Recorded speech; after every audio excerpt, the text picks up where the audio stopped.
Hello and welcome to Dinos. I'm Shaun and I'm here with Adam. Hey! And today we're having a look at Iris Fall, one of January's games of gold. It's available from the 1st to the 31st of January.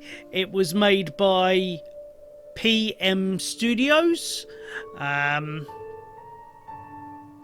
was released in July. First released in July 2021. Have you played any of this, Adam?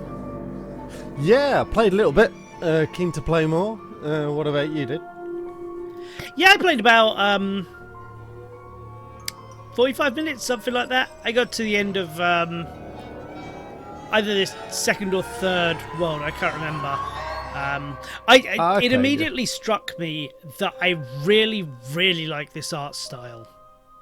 Yeah, right? Like, it's very, very comic booky, which is absolutely my aesthetic. And yeah, I like obviously the constant switching between two different panels, juddering the background gives a sense of movement. Used to do that a lot in old cartoons, just to give a sense of beauty. It's working really nicely with the style. So all of this was a big plus for me. What wasn't so much was it's just Alice in Wonderland again. You know, I know it's a white rabbit she follows, but it's like everyone thinks it's the Cheshire Cat she's following, and this is just little girl follows cat into fancy world. Now, when it turned to the actual in-game graphics here, do you not think this really looks like a Telltale game? Oh, I thought so, yeah, definitely. It reminded me of a few games, but yeah, that was... Telltale was on my mind, for sure. Yeah, that looking down in the basement really made me think of the Telltale Batman series. But yeah, it's cutting straight into the main mechanic of the game. You switch between the light and dark worlds, or light and shadow, and you have to progress relatively simple puzzles. I quite like that. I like that the whole simple mechanic, and it just opens it up for, like, as you say, loads of different puzzles. I quite like that. It's cool. A little bit like Another Site did, but with the switching like between the cat and the girl. But this one, it's obviously the light and dark. So I was going to say it's like a much less complicated version of Hue. But yes. I've played many games like this, and it's usually a fun time. As you'll see now, look. It's the first thing I do. Doll looks a bit creepy, probably going to be part of the plot later. Go have a look at that. Ignore the obvious thing to do. There's got to be something around here that I need to add because that platform isn't complete. Let's go get that. I've played these games before. I know what I'm doing. You will see, so you've seen so far the... this is very much the intro kind of section. Might be worth pointing out, so the main part is in a 3D space, and the shadow is supposed to be in a 2D space, but there's actually a slight 3D space, and both are a little awkward.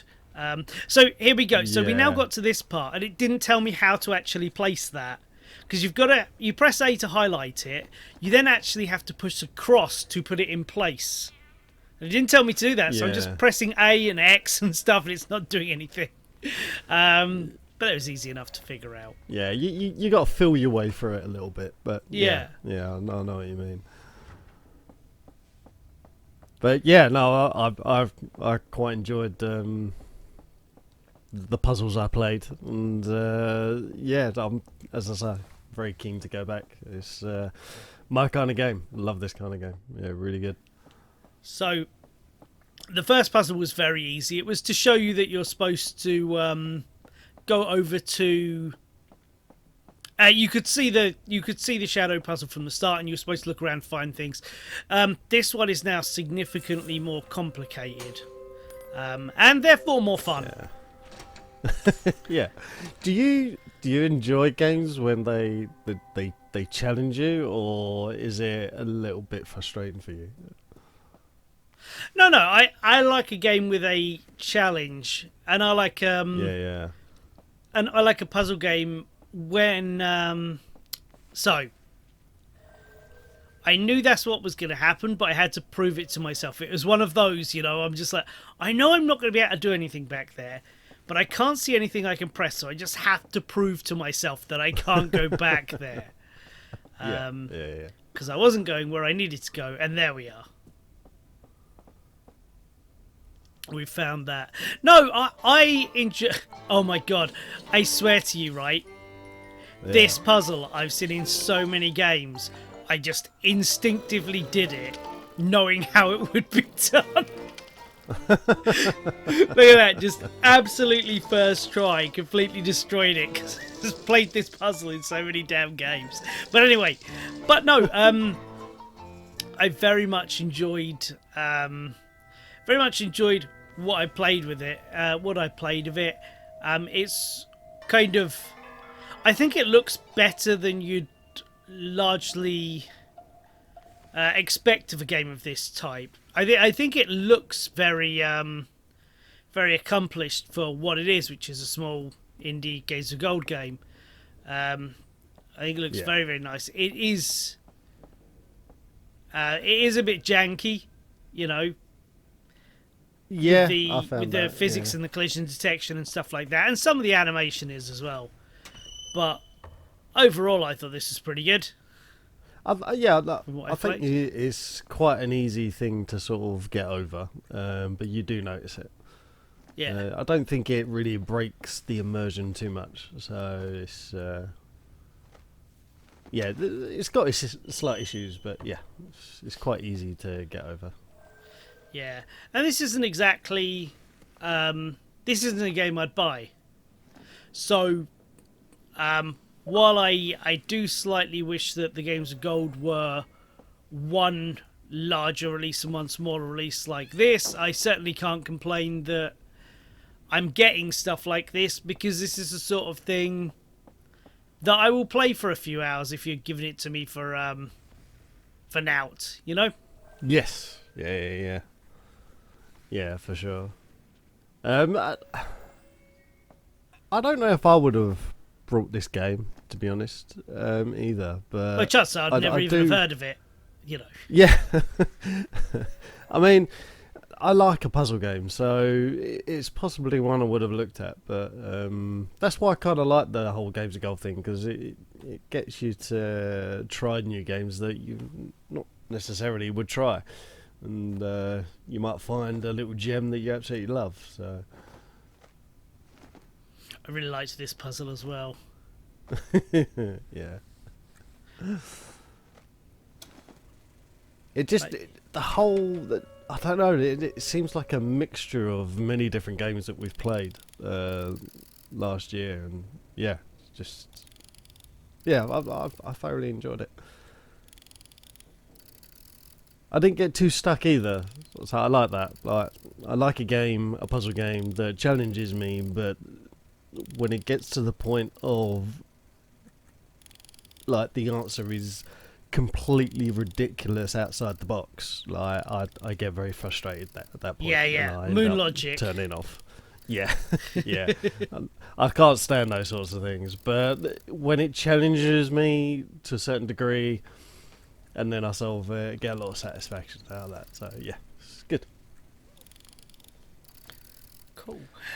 So do you see yourself finishing this one? We'll see. I'm definitely going to go back to it. I've not played anywhere near enough of how much I want to, so have you got this far yet? Yes. Yeah. I got beyond this. Not much more beyond this, because I just ran out of time. But yeah, a little bit beyond this, and thoroughly enjoyed it. So just really like, as you said, really like the aesthetic. Really like it's such a simple idea as well, but like switching from the light to the dark, shadow world to the normal world, and it's, as you say, it's been done before, but you can do so much with it. like the amount of puzzles that you can do and come up with just with that simple mechanic, and it's great. Yeah, it really is good. Cool. Yeah, I share your views. Should probably mention the sound design. I think it sounds really great as well. I think they've done a very good job with that. But yeah, this is certainly what I'm gonna play more of and probably complete, because there's not. It doesn't feel like it's going to be particularly long, and I beat 2 or 3 worlds in 45 minutes or whatever it was. So I'm probably, a quarter, if not halfway the way through it. So I might as well finish it off as I'm having a nice time. So yeah, that's what we've got to say on that. It's available now till the end of the month. So if this looks like your kind of thing, give it a go.